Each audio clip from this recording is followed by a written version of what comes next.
Nako, eto mga kaubayan, Marcoleta versus Dilima, nagkainitan sa Kongreso. Nako, fourth, third at fourth impeachment ni VP Sara sufficient inform. At eto pong si Representative Suntay, mga kaubayan, no, pinatayan po ng mikropono. Aba, yan po ang ating aalamin dito mga kaubayan sa video ito. Pero bago po natin simulan yan mga karbi natin, palike naman po ng video ito. Malaking tulong po yan mga kaubayan. At eto nga, bago po natin simulan yan, pasadahan muna natin itong mga nagte-trending na balita dito po sa social media. Aba, eto pong si Risa Hontiveros mga kaubayan. Sabi po dito Risa Hontiveros pinatitigil ang gera sa gitnang silangan or sa Middle East, no? Yung mga nangyayaring gera doon, pinatitigil daw ni Risa Hontiveros. Sabi niya po dito mga kaubayan, so urgent call, tigil putukan sa gerang yan, bumalik sa negosasyon at pilit na pagkasunduan ang mga isyu sa nasabi ay dahilan daw kung bakit nangyari ito. Aba, Risa Hontiveros mga kaubayan, nakikialam sa problema ng ibang bansa samantala dito po sa mali-malitang di ba, pera at korupsyon sa ating bansa, wala man lang aksyon. Di ba? Bago nyo pakialaman ng ibang bansa, pakialaman nyo muna yung problema natin dito dahil kayo po ay opisyal ng ating bansa, di ba? Although may tama ka naman, no? Dahil meron po mga OFW doon, di ba? Yun ang concern mo, I know, no? Pero sa palagay mo ba pakikinggan ka ni Trump? Yung China nga na superpower hindi pinakikinggan ni Trump eh. Tayo pa kaya? Pakinggan ni Trump, no? Anyway, ano pong inyong masasabi dyan kay Risa Hontiveros mga kaubayan, no? Sabi po ng ating mga kaubayan dito, nako, sabi po dito ni Alrin, no? Powerful yarn, powerful ka daw, Risa Hontiveros. Sabi po dito ni Alyudo, para namang may magagawa ang salita mo. Oo nga, makapagsalita lang para sabihin na, oy, si Risa Hontiveros matapang, mga kaubayan, pinagsabihan si Trump. Ay nako, ikaw Risa Hontiveros, wag kang makialam sa kanila. Isipin mo yung nangyayari doon, o yung mga US military base sa Dubai at sa iba pang mga bansa mga kaubayan na meron pong military base na malapit sa kanila ay binubomba po nila. Paano kung malaman nila na meron po ditong mga military bases, no? Mga EDCA site dito. Tapos ganyan ka pa magsalita, aba, yari tayo nito mga kaubayan, yan po ay opinion ko lang base dito sa sinasabi ni Risa Hontiveros, no? Kaya bago tayo mapulbo sa Risa Hontiveros, trabahuin nyo muna yung flood control scam na to. Wala pa tayong napapanagot. Mahiya naman kayo. Diba? Sabi po dito ni Jezebel, akala niya may power siya o may kilikili power yata. Anyway, ano po ang inyong masasabi dito mga karbi natin sa kay Risa Hontiveros na nakikialam po doon mga karbi natin, okay? Ito pa, pasadahan din po natin ito mga kabayan. Grabe, pinatayan po ng mikropono. Ito po sabi po dito sa balita mula sa Peanut Gallery Media Networks, Sara impeachment turns as Bong Suntay's Mike killed after clashing with Ridon over 18 Marines. Aba, di ba? Eto, sabi po, bigyan muna natin ng komento mga kabayan tapos ipakita ko po sa inyo yung paano sila nag-rambulan, okay? Sabi po dito natin mga kabayan, those who speak the truth will surely be muted. Totoo, palakpakan po natin kapag nagsabi ka ng totoo, ikaw ay zip your mouth, okay? Hindi ka pwede magsalita kasi nagsasabi ka ng totoo. Pero yung mga hindi nagsasabi ng totoo, malaya pong magsalita at malaya pong magnakaw, diba? Basta tumanggap ng pera para pumirma, walang credibility ang mga yan. Excuse me, Suntay, Mike was neutralized po. Ayan na, sabi na nga, di ba? Sa ICC, neutralized, ibig sabihin daw, killed, sabi ni ano eh. No? Ni Claire Castro, di ba? Pag neutralized daw, killed eh. Grabe mang power trip, iba talaga nagagawa ng pera. Saan ba pwede makahiram ng maleta na yun? Gusto ko din malaman kung magbabago ba ugali ko. Ayun na nga. Diba? Yan, totoo talaga yan. No? Ang pera, pag ikaw ay may pera, no? Saka lang makikita ang totoong ugali mo, mga kaubayan. No? Nagpapabago po ng ugali ang kwarta, kung alam nyo lang, mga kaubayan.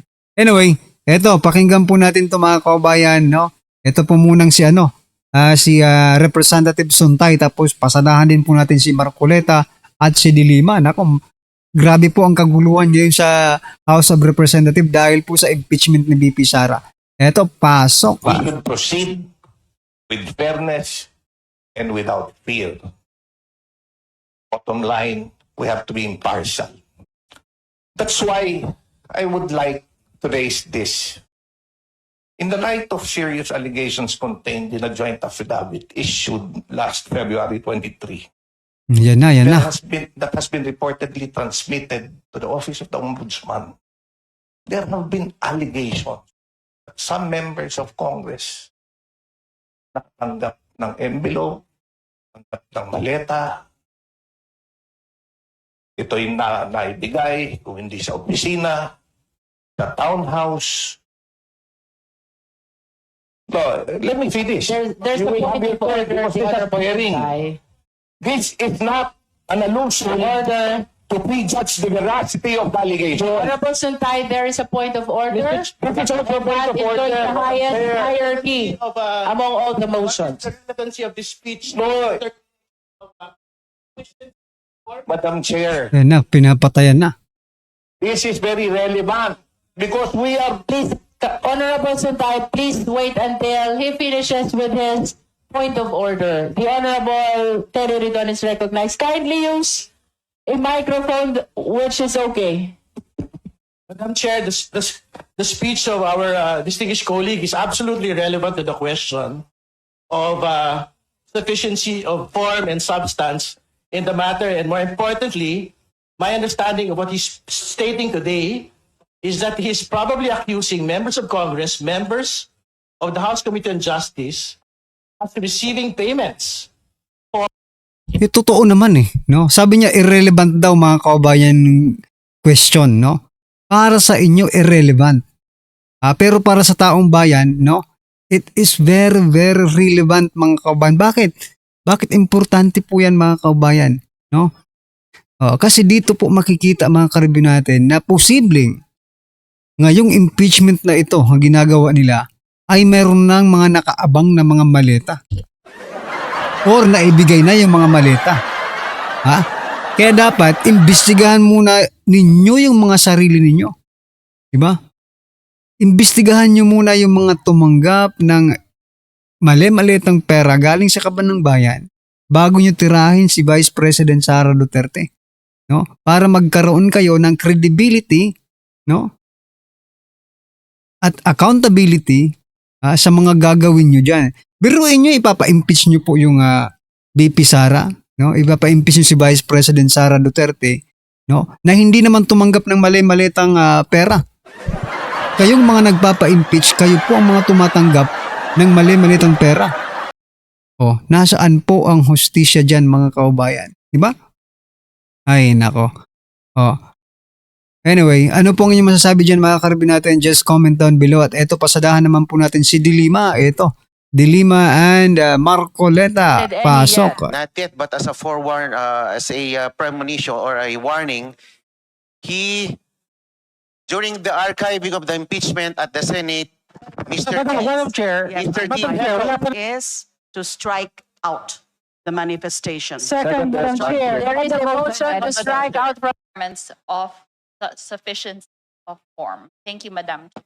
any other member who wish to comment on the sufficiency and form of the fourth impeachment complaint.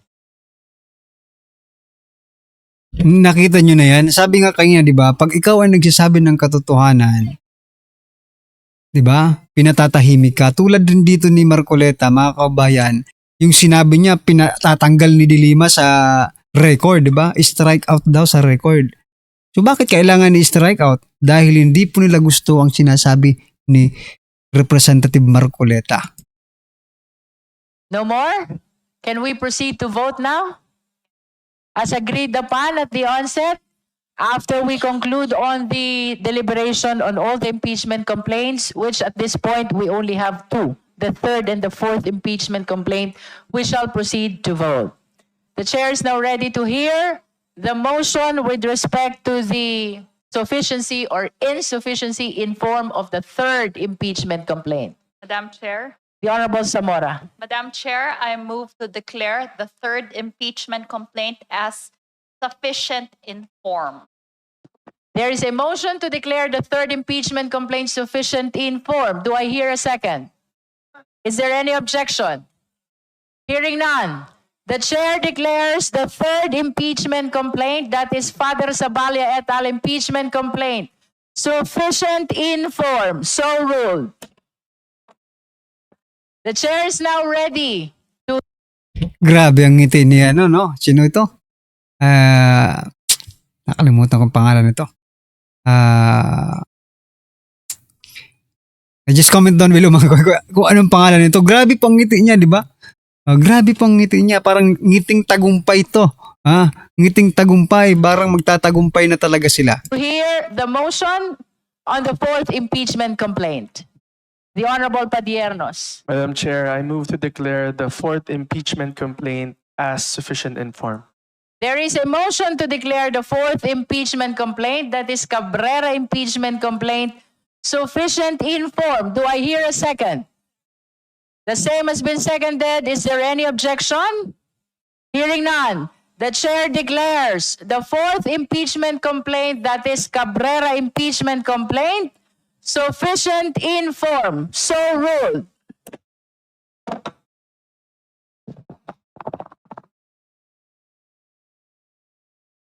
Madam Chair, The Honorable Marcoleta. point of order. This is not directed to the members of the committee. Madam Chair, our good friend is not a member of the committee. Yeah, but I can Perhaps It's a you point can of just order. manifest Or just instead of raising a manifestation. point of order. manifestation. All Not right, directed. you may proceed, Honorable This Marcoleta. is not directed to the members of the Justice Committee, but I observed the presence of Mr. Kiko D from the audience. Though he was allowed to be an audience in the proceedings, despite his withdrawal of the second impeachment complaint, I suggest that he observe proper decorum. Because if you will remember, May we know the action of the Honorable D or Mr. D, which is not consistent with decorum? I'm just speaking from experience when Which means he hasn't committed any yet. not yet, but as a forewarn, as a premonition or a warning, he during the archiving of the impeachment at the Senate, Mr. Madam Chair, Mr. D. Madam Chair, wala pa naman palang ginagawa. Let us not... Point of order. Let us wait until he finishes, and then Can I you will just be allow me to recognizing it. finish? During the archiving of the impeachment, Mr. D. booed and made a gesture of thumbs down at the VIP gallery of the Senate. All right. All right, Honorable Marcoleta, but it is Let's pretend apparent to observe that proper decorum. the Honorable D hasn't committed anything yet which is not consistent to decorum. Would you like to say something?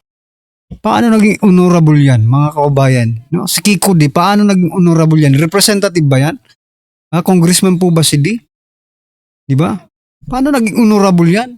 Something, Honorable Dilemma. Yes, Madam Chair, it is completely improper for our colleague here to raise that matter. And he has not cited any act of misconduct or misbehavior on the part of Mr. Kiko D. And alluding Would you to like that, to make a alluding- motion to that effect? Yes, yes. My motion is to strike out the manifestation. Second, Madam Chair. There is a motion to strike out from the record the manifestation of the Honorable Marcoleta. The same has been seconded. Is there any objection? Hearing none, the motion is granted. The manifestation of the Honorable Marcoleta is hereby ordered stricken out of the record.